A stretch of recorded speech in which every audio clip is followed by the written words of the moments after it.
Yeah, this was advertised and organized by a group of Australians, and 4 or 5 Australians wanted to put together the original flight from London, England to Sydney, Australia that happened in 1919. And these were 2 guys that were out of Australia. I don't remember their names right now. I should know that. But they finished up after World War I, and they purchased this.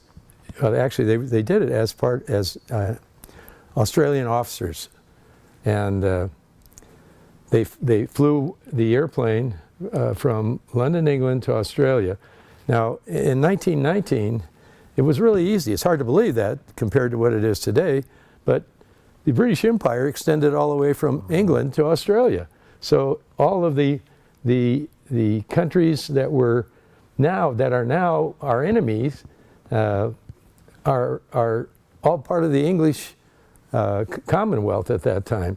So these guys were on English soil every place they went. India, all of the Middle East, and most of Asia, Pakistan, which was part of India at the time, Iran.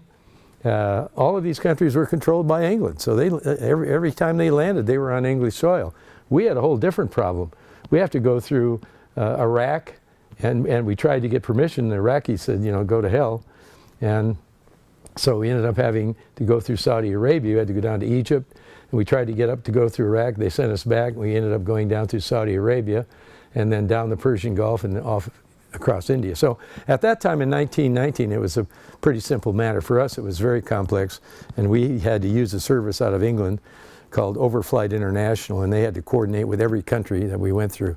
So we had to have agreements. We had to be there on certain times, certain dates, and et cetera.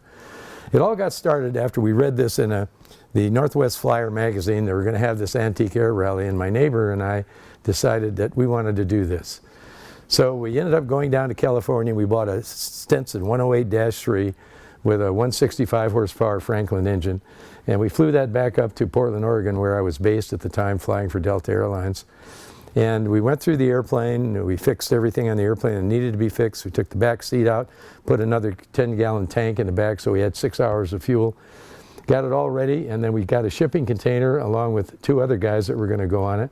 And we shipped it from Portland, Oregon, through the Panama Canal to a place called Lincoln, England. It was about 100 miles north of London, and it was an old airport up there that we found a guy had, that he said we could bring the airplane in there, put it all back together, and get it ready to fly. So this was in February of 1990, and we get it all ready, put it together, fly it back down to White Waltham Airport in London, just outside of London, England, and we're ready to go. There were 23 airplanes that were going to go. Yeah, the airplanes from Australia, airplanes from England, and about half airplanes from the United States. And we had every variety of airplane. We even had an AT-6. We had a couple of Beechcraft Bonanzas, early models. We had a Howard, DGA. We were in the Stetson. We had our buddies. We were in a Cessna 170. And all the airplanes were supposed to be antique airplanes.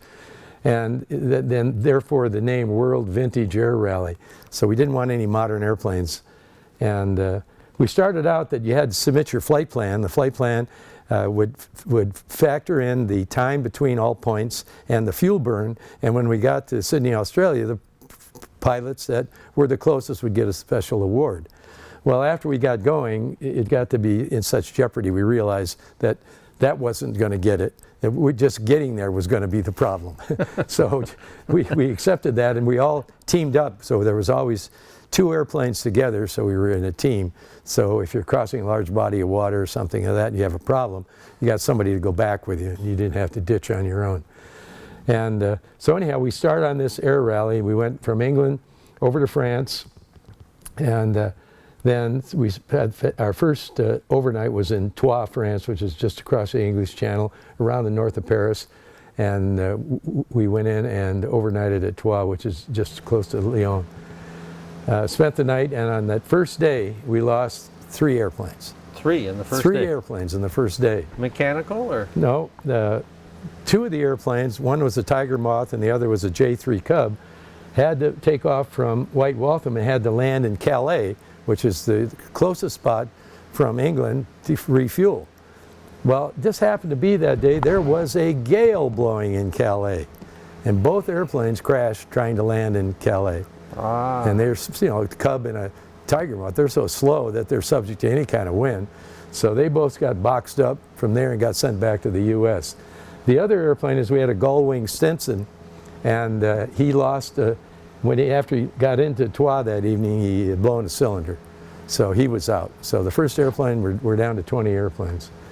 So we lay over in Troyes. We had to spend an extra day there for weather, and then we went down to Marseille, and we spent the next 2 days in Marseille. So we actually stayed in Cannes, or Cannes, however you want to pronounce it. And so we spent a couple days, did some laundry, and then we left there. We went to Italy, and we overnighted in Rome. Then we went from Rome to Greece, overnighted on the island of Crete, and we ended up spending a couple days on Crete. And then from there we were going to go across the Mediterranean to Alexandria, Egypt. And this is where we had our first problem. We left Crete, and we're about an hour out. This is about a 4-hour flight. We're about an hour out into the Mediterranean, and we got a bad mag. And the engine started running really rough.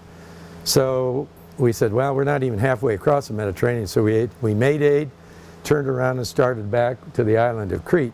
And we couldn't raise anybody on guard. We were on 121.5, maydaid, you know, and nobody responded. So as I mentioned, we were a two-ship, so the other plane turned around with us, and we actually started descending. We were about 6,000 feet, and when we turned around, we could only hold about 1,800 RPM, so we're descending all the way back, and we're getting lower and lower, and I can see the island, you know, we're coming up on it. And the guy that I'm with, Phil, I said, Phil, we might not make this. And anyhow, we had just enough altitude. There was an abandoned strip on the east side of the island of Crete, and we just made it into that. So we're there by ourselves. The other guy lands. And so we take the magnetos basically apart, look at them, check the points, lubricate them, put them all back together. It ran a little bit better, but still too rough to take it across the Mediterranean. So they left, and they went across the Mediterranean to Alexandria. We turned around and went back to the capital of Crete, Heraklion. And we had to get a mechanic, take the mags off, tune the mags, time and put them back on. We had them ready by that evening at about 10 o'clock and got them back on the airplane. And we left at 5 o'clock in the morning and caught up with the guys in Alexandria the next morning.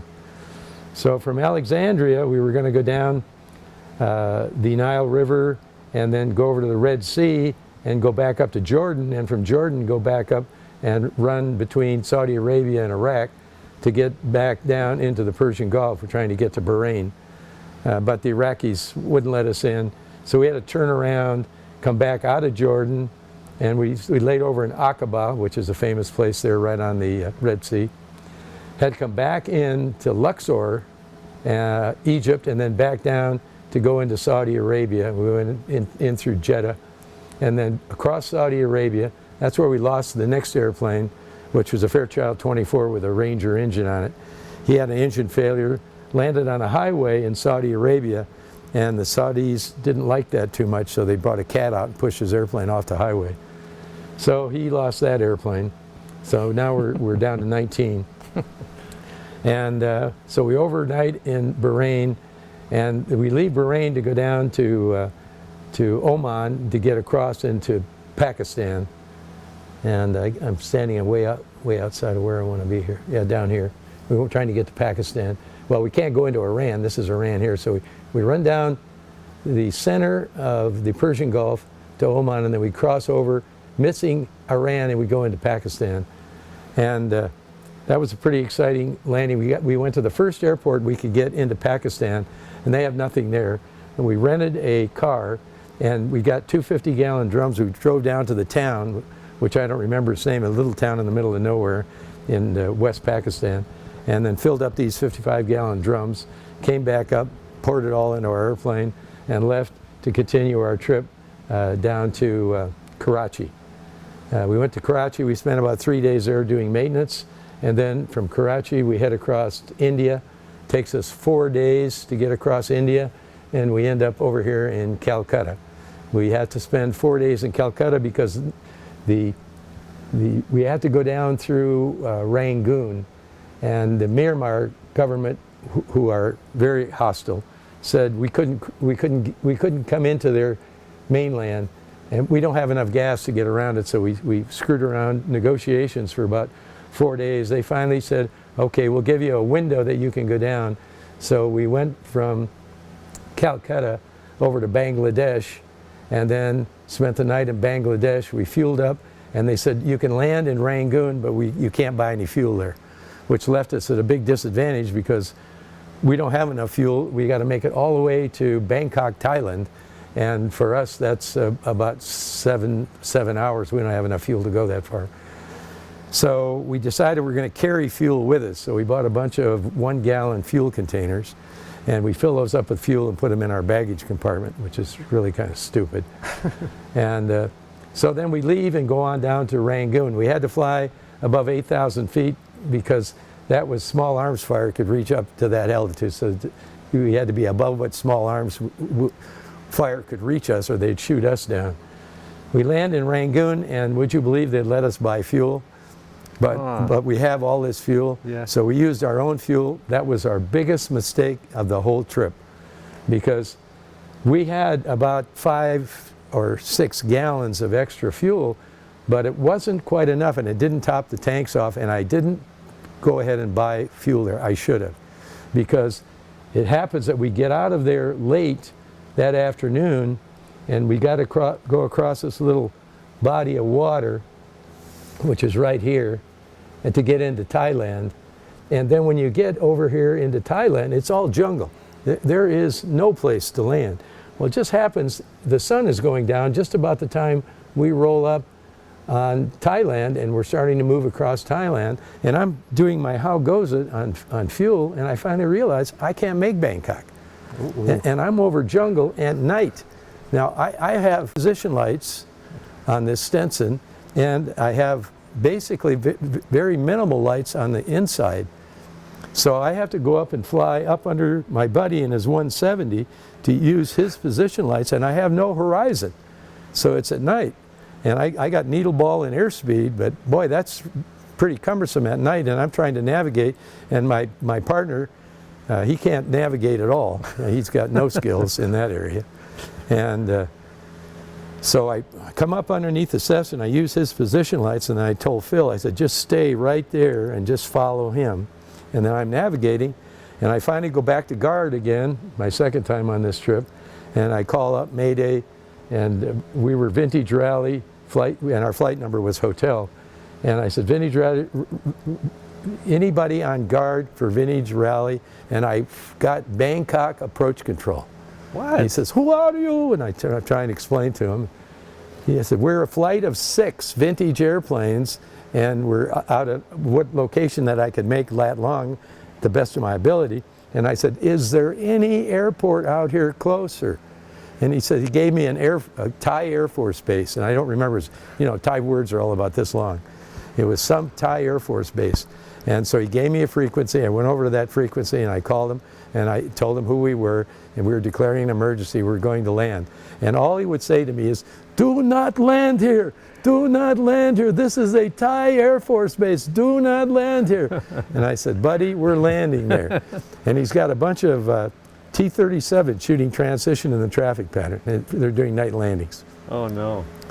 So we all turn on, everybody who's got lights turns on all their lights, and here we come. And all 6 airplanes go in, and we land, taxi clear of the runway, and there's a follow me, it takes us over. And there's all kinds of guys with guns and rifles and everything else around us. And so we get out, and we're standing there, and pretty soon, here comes a staff car, and this guy gets out, and he's about a colonel, if that.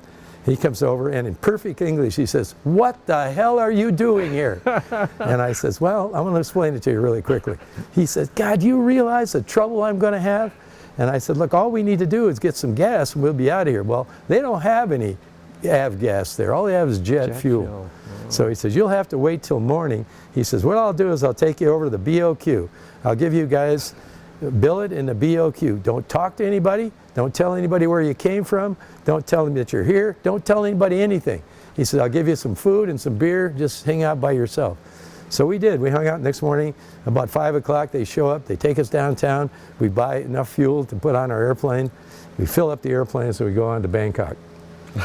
And so now we're over here. We're down in Bangkok, which is right here. And we have to transit now Malaysia and Indonesia. And we're going to finally end up going out here to the Timoran Island, which is the last island in the chain before you can go across to Australia. So we're going to lose another airplane in Bangkok. There was a tripacer that 2 lady pilots were flying. They taxied right up behind a Boeing 747, and he put the power up and it flipped them right over on their back. Nice. So that's, what is that, 5 or 6. And then we'll lose one more airplane in Australia for 7.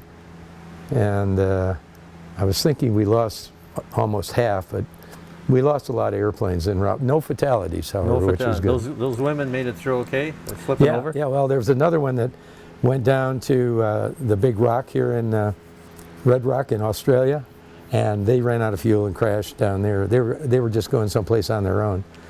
Anyhow, we get through all of Indonesia and Malaysia, and we made a stop in Bali, which is a pretty spot I'd like to go back to, but I don't think I ever will. And we ended up not being able to make the Timoran Island. We had to stay at Samba, which is an island just this side of it, because we were out of gas again. We refueled there, and then we caught up with them the next morning in Timor. And that passage from Timor to northern Australia, and this is in the serious outback, let me tell you. There's an island right here that's got a radio beacon and an airport, and it's an oil drilling facility. So we could make this island. However, it only had a low frequency approach and an ADF beacon for us, and we had no VOR, so 4 hours without a fix is a long time to go. And so we came off of Timor, and we basically set a track that would take us there if the winds didn't change. And we held that track for 4 hours and hit that island right in the middle. It was pretty amazing. Pretty amazing for sure. Yeah, and then the rest of the trip is going across the northern portion of Australia and then back down to Sydney. And we sold the airplane to a guy that owned a ranch up in the middle of Australia. And we landed there for fuel. And he came over and asked us what we were doing, where we were going. He said, what are you going to do with this airplane? We said, well, we're going to sell it. He said, I'll buy it. And he said, what do you want for it? And I said, $20,000. He said, okay. I said, but we need to get on to Sydney. He says, yeah, just take it down there. We'll sign the papers here. I'll give you your $20,000. Leave it there. I'll come and get it. And so that was a great deal for us. So anyhow, we flew the rest of the way down. It was a nice trip. I enjoyed Australia. They're great people. Had a good time. And took us 45 days to do that trip. 45? Yeah. I took 2 vacations. I took my 1990 vacation, which is on a physical year basis, and I took my 91 vacation, so I had 2 months off. 2 months off. And it was a great trip from the standpoint of navigation, going through interesting places, and it cost us $10,000 out of pocket in a month and a half, and I wouldn't do it again if you paid me $10,000. We did have one really interesting landing down here in on the Big Island in geez, I can't remember the name of it right now. It's like Sumatra. Anyhow, we're cruising along. We take off, and we're going to stop for refueling up here, and we're flying along, and all of a sudden there's this big bang crashing going on in the engine. And so we didn't know what it was, and it was making a lot of noise. So pulled the engine back to idle, got less, so we circled down, and I landed on a levee, a rice levee. with this Stetson. And I came right between two big trees, came down, landed on the levee. We rolled out, and there was a drying yard down there. So I turned around, came to a stop, got out, opened the cowling, and the exhaust pipe had broken off. It was laying in there. So we took it out, put it in the back. By the time we had that done, there were 1,000 Indonesians around us standing. They're beating on the side of the airplane, and I'm out trying, no, don't beat on, it's all fabric. Yeah. Says, don't beat on the airplane.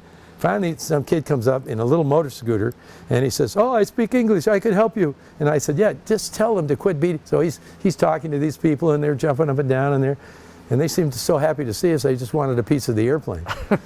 And so I finally said, we got to take off on this levee again, so could you get these people to move off to the side? So he's moving them out of the way, but they're not enough span for my wings. I said, no, they got to be farther.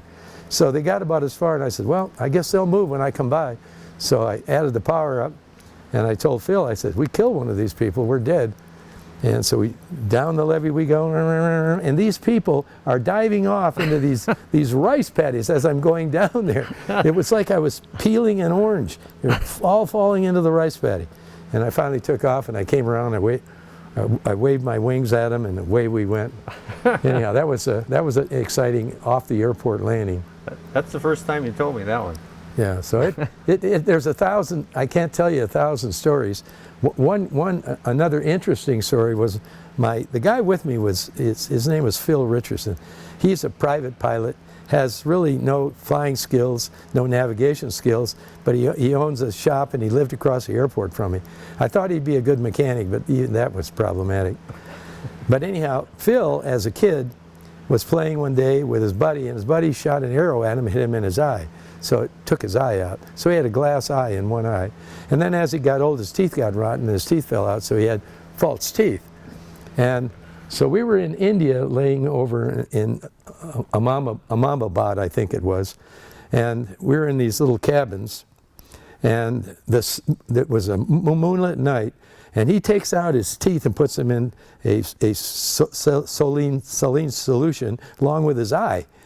And I'm asleep, and the sun, or the moon, was sitting just so it came in through the window, and it was shining on his face. And his mouth was open, his eye was out, and he has no teeth. And I woke up, and I looked over, and I went, ah!